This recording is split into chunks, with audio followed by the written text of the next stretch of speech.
दुनिया भर के छोटे बच्चों के बारे में एक बात है। कोई भी जाति, कोई भी देश से हो, वे कहानी सुनना पसंद करते हैं और वे कहानी से इतने प्रभावित होते हैं कि यह जारी रहता है। और यदि वे इसे रोकते हैं तो वे कहते हैं, इसे फिर से कहो।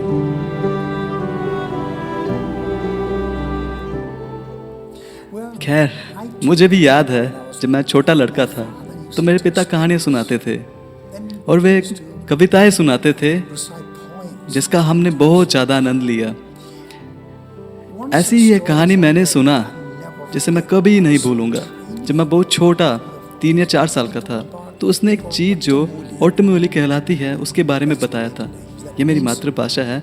इसका मतलब है कि कहीं दूर ऊपर पहाड़ की तरफ वहाँ पे कुछ झरने हैं और उस झरने में एक रहस्यमयी पौधा है और यदि वह उस पौधे से एक छोटा सा पत्ता तोड़कर सेवन कर सकते हैं तो ये सब बीमारियों के लिए एक इलाज है। चाहे आपको कोई भी बीमारी क्यों ना हो, आपको कैंसर हो सकता है या 1000 अन्य समस्याएं, फिर भी इस एक रहस्यमय पौधा और एक पत्ता को यदि आप प्राप्त करते हैं तो ये सब बीमारी को ठीक कर देगा। इसके साथ और भी अन्य कहानियां हैं। जैसे जैसे मैं बड़ा हुआ, एक विचार आया कि ये एक पौराणिक गढ़ी हुई कहानी है। अजीब है ना? फिर भी मुझे अभी ये विश्वास करना अच्छा लगता है कि कहीं हिमालय की तलहटी में या किसी पहाड़ पर एक झरना और एक पौधा है। खैर, वास्तव में पूरा विचार ये है कि जिसे हम चांदी की गोली कहते हैं, एक गोली, एक पत्ती जो सभी बीमारियों को ठीक कर देगी। अब इसके बाद हमें अस्पतालों और डॉक्टरों की जरूरत नहीं। यदि ऐसा होगा तो वो एक अद्भुत दिन होगा। खैर, मैं वर्ष 2023 की बात कर रहा हूँ। हम इस अनजान नए साल में प्रवेश कर रहे हैं। अगर अतीत के पास हमें बताने के लिए कुछ है कि 2023 में क्या होने वाला है तो मुझे संदेह है कि आप मुझसे सहमत होंगे। ज़्यादा कुछ बदलने वाला नहीं है। हाँ, कोविड काल हमारे पीछे हो सकता है, लेकिन फिर भी बहुत सारे युद्ध और अफवाहें और समस्याएं और भुखमरियाँ हैं और सब कुछ अविश्वसनीय है। संकट और रास्ता बढ़ती जा रही है, लेकिन फिर भी मेरे पास एक सुझाव है जिसे मैं ऑटोमोलिक कहता हूँ। यदि आप इस निर्देश का पालन करते हैं तो आप कुछ कर सकते हैं। यह लगभग किसी भी आंधी और किसी भी संकट जिसका आप जीवन में सामना करते हैं उसके लिए एक समाधान बन सकता है और आप जीवित रहने और न केवल जीवित बल्कि जीवन में एक अर्थ और उद्देश्य को स्थिरता पाने में सक्षम होंगे। खैर, मैं पवित्र शास्त्र में एक किताब है जिसे नीति वचन कहा जाता है उसके बारे में बात कर रहा हूँ, जो सुलेमान नामक राजा के द्वारा लिखा गया था, जो लगभग 3000 साल पहले रहता था। वो पृथ्वी पर सबसे बुद्धिमान व्यक्ति और पृथ्वी पर सबसे अमीर व्यक्ति था।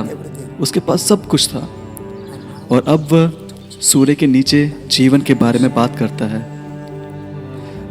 और वो जो लिखता है उसे 1 से 31 अध्याय में लिखता है। इसके 31 अध्याय हैं।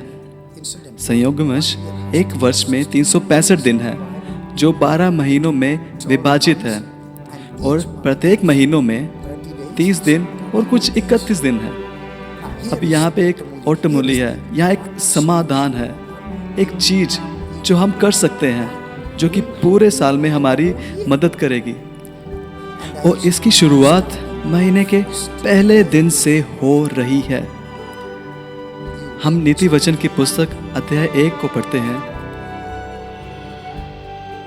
दूसरा दिन हम अध्याय 2 पढ़ते हैं और ये चलता रहता है और हम इस तरह महीने के अंत में आते हैं। हम यहाँ में हम प्रतिदिन एक अध्याय पढ़ते हैं और हम इसे समाप्त करते हैं। फिर हम वापस जाते हैं और फिर से पढ़ना शुरू करते हैं। आप जानते हैं कि जब मैं काफ़ी छोटा था, एक जवान मुझे इसके बारे में बताया और कहा, देखो, यदि तुम प्रतिदिन नीति वचन की पुस्तक में से एक अध्याय पढ़ते हो और प्रत्येक महीना इसे दोहराते हो तो कुछ बातें आपके जीवन में होंगी जो अद्भुत होगा, अंदर बाहर परिवर्तन। और मैंने इस निर्देश का पालन किया और मैं आपको आश्वासन दे सकता हूँ ये अच्छा काम करेगा। खैर, उदाहरण के लिए इस व्यक्तिगत डायरी में राजा सुलेमान द्वारा कही गई आश्चर्यजनक बातों का एक पूरा गुच्छा है, जैसे कि परमेश्वर का भय मानना बुद्धि का आरंभ है। इन सब के ऊपर पूरे विवेक के साथ अपने मन की रक्षा कर, क्योंकि जीवन के सभी निर्णय इसी से निकलते हैं। जैसा कि लोहे लोहे को चमका देता है, वैसे ही मनुष्य का मुख अपने मित्र की संगति से चमकदार हो जाता है। अच्छा मित्र जीवन को अधिक अच्छा बनाता है। बुद्धि सोने से बढ़कर है। लालच हमेशा लोगों की जान लेता है,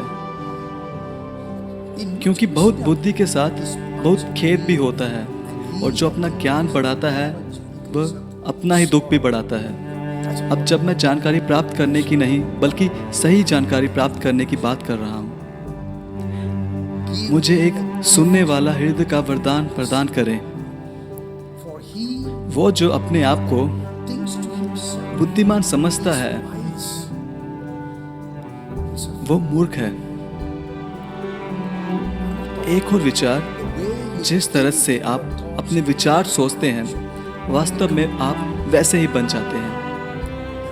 ऐसी सैकड़ों और सैकड़ों बातें हो सकती है या 1000 बातें हो सकती हैं। यह ऑटोमूली है। यह एक चीज है जो आप हर दिन कर सकते हैं, और आपको मैं विश्वास दिलाता हूँ कि यह औषधि आपको उचित दृष्टिकोण के साथ चीजों को निष्पक्ष रूप से देखने की क्षमता प्रदान करेगी।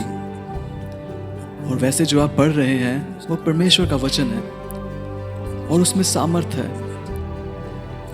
और जैसा कि हम वर्ष 2023 में प्रवेश कर रहे हैं, मैं प्रार्थना करता हूँ कि जीवित परमेश्वर आपको अपनी आशीषें प्रदान करे और आप और आपके परिवार पर नजर रखे, और इस पर विश्वास करते हुए आपको हर प्रकार की आशीष दे। और हम पूरा बिलीवर ईस्टर्न चर्च प्रार्थना करते हैं कि पृथ्वी पर शांति हो और यह नया साल